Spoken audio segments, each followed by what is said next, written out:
Hi there, I'm Dr. William Stiles, a board-certified urologist in Florida, and today we're talking about interstitial cystitis, a common inflammatory and autoimmune condition that affects about 3 to 8 million women in the United States.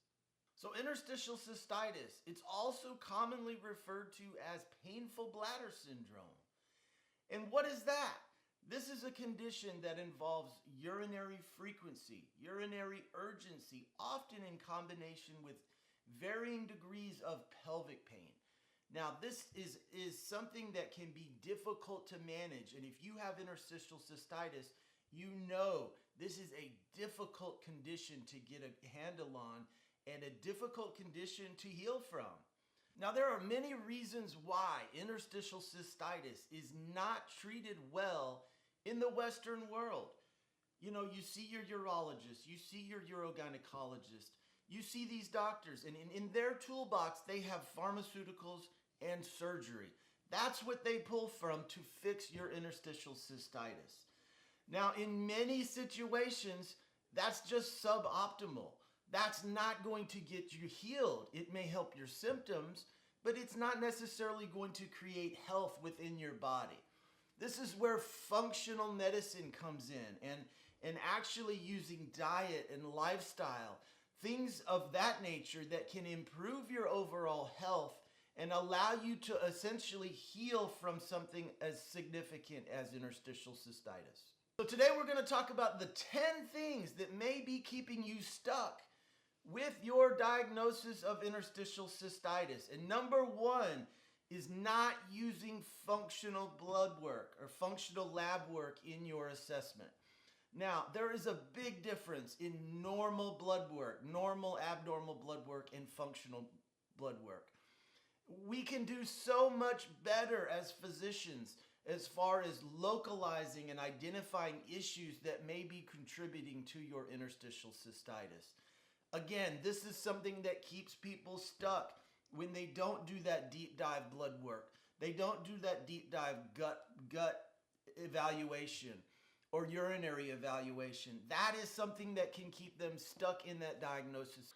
The number two reason why you may be stuck in your diagnosis of interstitial cystitis is that you're not addressing underlying gut issues. About 70 to 80% of men and women with interstitial cystitis will have these underlying gut issues.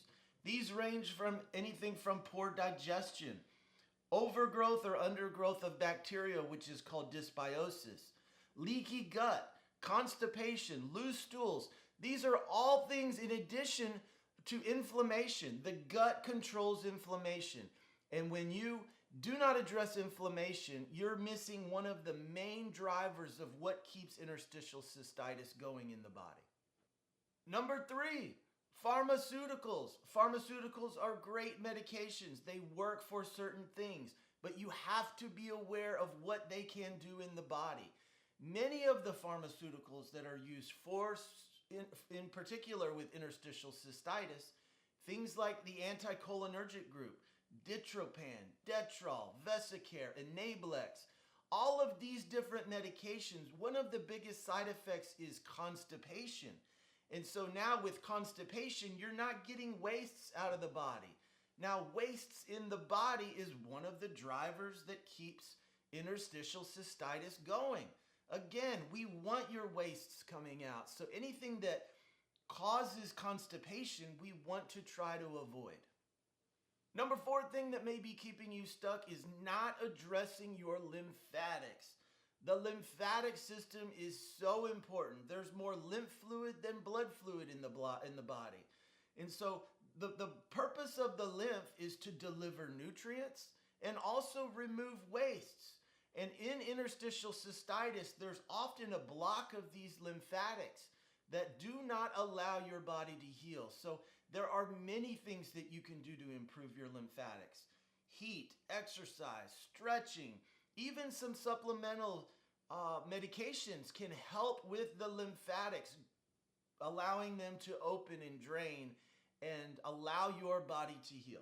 Number five, not having the proper nutrients or having low level of essential nutrients. Something as simple as B12. When your B12 is low, your liver is not going to work correctly. It's not going to break down these products and clean your blood like it should.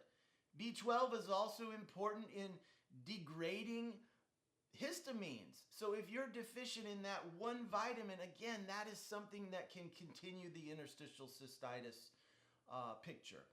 Other things like magnesium. Magnesium is so important. It's found in, or it's necessary in about 300 different enzyme production in the body. And so low levels of magnesium can affect so many different things. The last one is something like glutathione, the body's most powerful antioxidant. If this is low, again, you're going to have trouble clearing out these toxins, which can lead to buildup. And again, you can keep in that cycle of interstitial cystitis. Number 6, when you are constantly putting in your body things that are inflammatory, like histamine-rich foods, alcohol, sugar, gluten, dairy, soy, all these things that promote inflammation in the body, oftentimes your body will not heal. Again, when we look at a functional approach to improving your interstitial cystitis, we want to get you on a dietary plan so that you are putting healthy foods in your body that are not pro-inflammatory. These pro-inflammatory foods keep your body in that cycle of inflammation and do not allow it to heal properly from this underlying diagnosis. The number 7 thing that may be keeping you stuck with interstitial cystitis is not considering natural solutions. Again, your Western physician may offer pharmaceuticals and surgery, but there is another camp, that functional camp, that can offer these natural products, offer these other nutrients and nutraceuticals and botanicals, which can be very effective in dealing with something like interstitial cystitis. Number 8, not being properly hydrated. Again, something so simple. Hydration is so important, and dehydration can lead to hundreds of diseases in the body. Just simple hydration, and again, it's got to be done properly. It's not just drinking water. It's about getting the proper water. A lot of times electrolytes are needed to allow your cells to actually be hydrated properly so that they are functioning in a proper way. Number 8, lifestyle. We know that lifestyle plays a part in how our body heals. It is important to get proper rest. It's important to decrease your stress. It's important to do activity, to move your lymph, to improve your blood flow, and improve your nerve transmission. So these things are important as far as lifestyle, how to improve these issues. So again, you can ultimately heal from this diagnosis. The number 9 reason why you may not be healing, and this is a big one, you don't understand the healing power of your own body. Again, when you look to outward things to help, you may be missing the most powerful part of healing, which is your own body. We are all given these amazing bodies that absolutely have the power to heal. When you, A, give the body what it needs, and number 2, get rid of the things that it doesn't need. This leads to optimal cellular and mitochondrial health, which again is one of the biggest ways you can ultimately heal from your condition. Number 10 is not addressing your immune function. We know interstitial cystitis is linked to mast cell disorder, release of histamine, release of leukotrienes, release of complement. This is the body calling out saying, hey, we have a problem. Get these inflammatory factors going. And this response is often exaggerated in this condition. Now, there are nutraceuticals that are adaptogens that can delay the body's or blunt down the body's inflammatory response.